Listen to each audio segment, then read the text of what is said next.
Hey, it's my Project Runway recap. Project Runway is my original favorite reality show. I have seen every season, every iteration, All Stars, Under the Gun, which was pretty bad, as well as the Australian, the Canadian, and the Great Britain versions of the show. So I consider myself to be a super fan.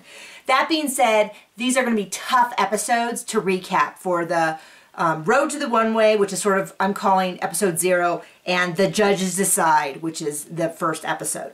The reason why is they have so many designers. Now, obviously, spoilers. We start off with 18 designers in the episode. They present 3 looks to the judges, who is Heidi, Zach Posen, and Nina Garcia.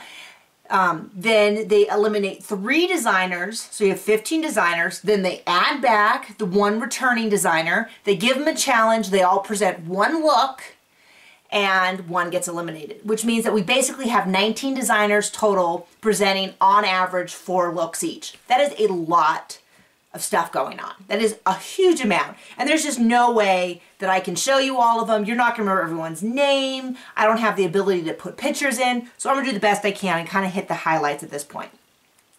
So we do for the Road to the Runway, we see a lot of designers, and they have a ton of hard luck stories. That's pretty standard.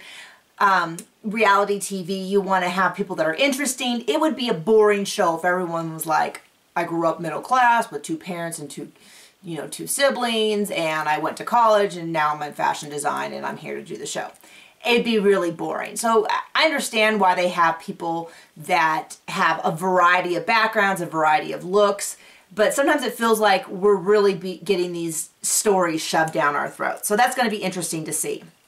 Now, when the actual first episode starts, like I said, they all go in with their little rack of 3 looks. They show Zach, Heidi, and Nina the looks, and we end up with 3 being eliminated. And that is Tim, who was the one who had, we only saw 1 of his looks, and it was that blue blazer that sort of looked like a man's look, but he said he designed for a middle-aged lesbian woman, and he was not chosen to be on the show.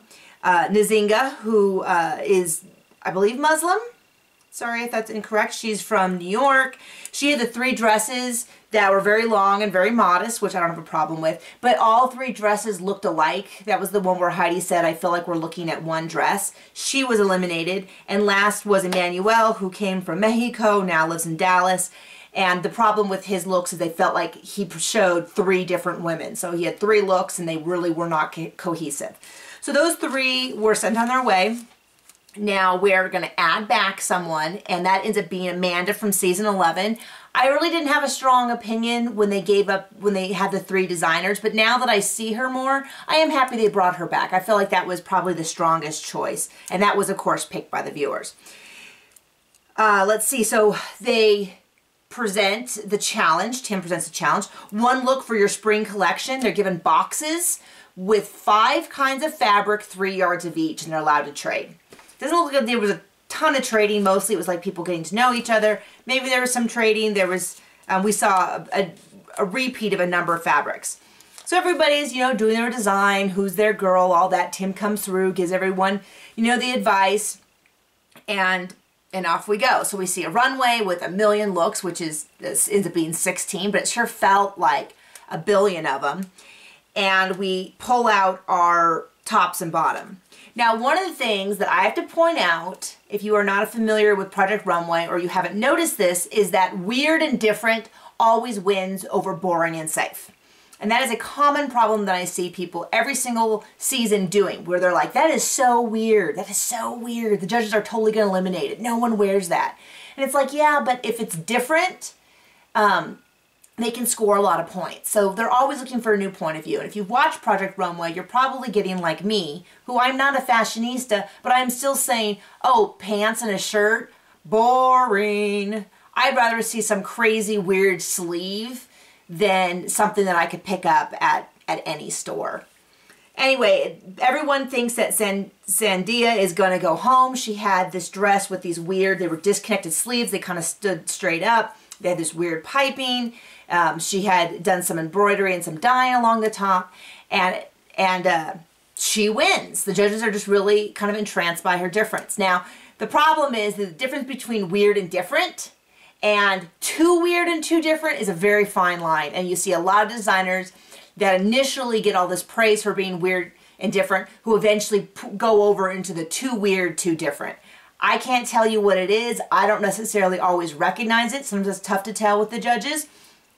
But for now, she wins. Of course, she's kind of being set up in a lot of ways because no one else liked the look. Everyone else thought she should go home. And so she's really kind of got a big old bullseye on her back, which I feel really bad for because it's not like she's doing anything wrong by following her own muse. And if the judges like it, it's not really her fault in the sense that other people should blame her. But I already feel like they're setting her up to be this person that everyone hates, and I don't like that.